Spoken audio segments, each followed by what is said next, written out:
Like myself, I'm sure the vast majority of people only think of a hospice, and this is going to sound silly, they think of it as a hospice where people are on wards and are here for the last few days of their life, you know.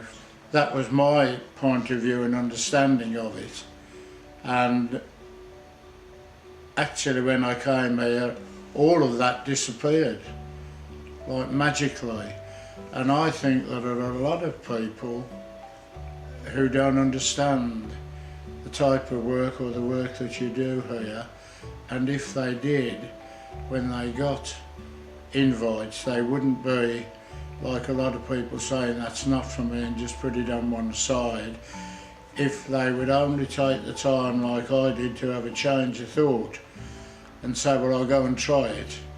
I was visited by a lady from Canterbury, Tricia, and she came to see me after I came out of hospital. She said that I would possibly receive an invite to attend a therapy course, and I was a bit dubious about that actually, because I couldn't envisage myself sitting in groups of people, you know, and doing little things that I have done.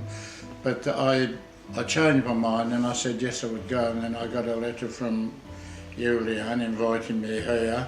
The therapy class that I've had here with Leanne and Karen, I think that turned in, or has turned in, to the highlight of my week, because the driver comes, I get out for a day, I have the company of people my own age or a little bit younger, and I enjoy it because it's a completely different world. I think from the minute I arrived, my concept of a hospice started to change. I thought it only a place where people came perhaps to spend the last few days. When I got here, I find that that was completely different, because I was greeted as I got out of the courtesy car that I'd arranged, and then I met up with Leanne and Karen.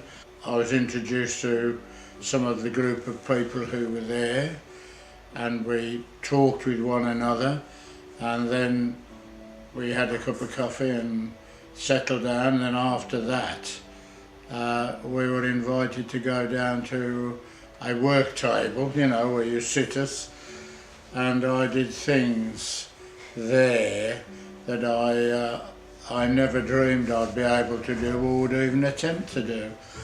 And I found that the whole experience was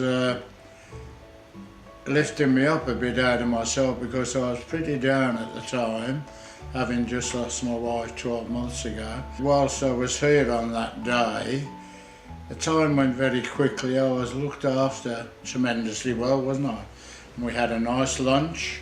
By the time it came to go home, I'd had a very thoroughly, what I call, an enjoyable day. And I found that Leanne and Karen, they were absolutely marvellous. We were doted on hand and foot, and everything that we wanted was there. You know, we could have it, and it was supplied, and they didn't leave us to sit there and go down on our own. All the time you're looking after us like you are today. That's my first venture into Pilgrims Hospice. The only other time I'd encountered them was when Edgar, my wife, was not well. The lady Trish who came to see me was the lady who came to see me about Edgar.